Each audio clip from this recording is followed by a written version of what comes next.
إن الحمد لله نحمده ونستعينه ونستغفره ونعوذ بالله من شرور أنفسنا ومن سيئات أعمالنا من يهده الله فلا مضل له ومن يضلل فلا هادي له وأشهد أن لا إله إلا الله وحده لا شريك له وأشهد أن محمدا عبده ورسوله أما بعد فإن خير الحديث كتاب الله وخير الهدي هدي محمد صلى الله عليه وسلم وشر الأمور محدثاتها وكل محدثة بدعة وكل بدعة ضلالة وكل ضلالة في النار. قال سبحانه وتعالى يا أيها الرسل كلوا من الطيبات واعملوا صالحا إني بما تعملون عليم.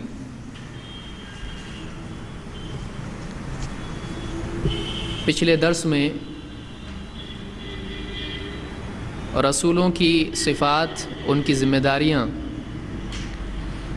اور ان سے متعلق اہم معلومات جو قرآن کریم اور احادیث میں ہیں، اس بارے میں کچھ باتیں ہم نے دیکھی تھیں.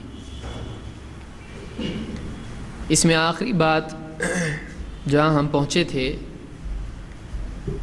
وہ یہ تھی کہ اللہ تعالیٰ نے جہاں رسولوں کو دعوت کی ذمہ داری دی اور قوموں کی اصلاح کی ذمہ داری دی، وہیں اللہ تعالیٰ نے انہیں اس بات کا بھی مکلف کیا کہ وہ اللہ کے احکامات پر خود بھی عمل کریں،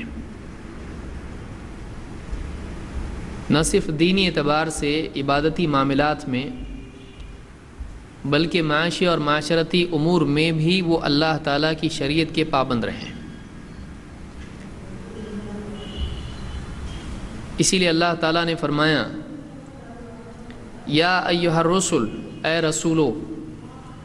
رسولوں کی جماعت، کلوا من الطیبات واعملوا صالحا، طیبات میں سے کھاؤ اور صالح عمل کرو. طیبات ان چیزوں کو کہتے ہیں جنہیں اللہ تعالیٰ نے انسان کے لیے حلال کیا ہے. اس اعتبار سے بعض جگہ پر علماء نے اس میں یہ بھی بات کہی ہے کہ ایک تو ہے حلال اور دوسرے ہے طیب. کبھی ایسا ہوتا ہے کہ کوئی چیز فی نفس ہی حرام ہوتی ہے، جیسے خنزیر کا گوشت اللہ تعالیٰ نے اس کو حلال نہیں کیا بلکہ حرام کیا ہے، لیکن بکری کا گوشت ہے اللہ تعالیٰ نے اس کو حلال کیا ہے. تو فی نفس ہی خنزیر حرام ہے اور بکری حلال ہے، تو بکری کو طیب کہا جائے گا. یہ اکل طیب ہے، طیب کا کھانا ہے، لیکن خنزیر خبیث ہے، حرام ہے. لیکن کبھی ایسا ہوتا ہے کہ ایک چیز فی نفس ہی حلال ہو لیکن کسب کی وجہ سے، حاصل کے طریقے کی وجہ سے وہ حرام ہوتی ہے. مثلا بکری کا گوشت کوئی آدمی چوری کر کے کھائے تو وہ یہ نہیں کہہ سکتا کہ بکری تو حلال ہے پھر میرا کھانا کیسے حرام ہوا. تو فی نفس ہی اگرچہ بکری کا گوشت طیب ہے لیکن طریقہ کسب، کمائی کا طریقہ، اس کے حاصل کرنے کا طریقہ یہ حلال نہیں ہے. اس لیے اب اس پر یہ حکم لگے گا کہ یہ جو بکری کا گوشت تیرے ہاتھ میں ہے یہ حرام ہے، یہ حلال نہیں ہے.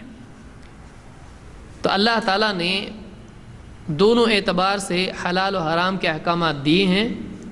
کچھ چیزیں حلال قرار دیں، کچھ چیزیں حرام قرار دی ہیں، اور حلال چیزوں کے بھی حاصل کرنے کا طریقہ حلال و حرام قرار دیا کہ ایسا اگر لوگے تو حرام، ایسا اگر لوگے تو حلال ہے.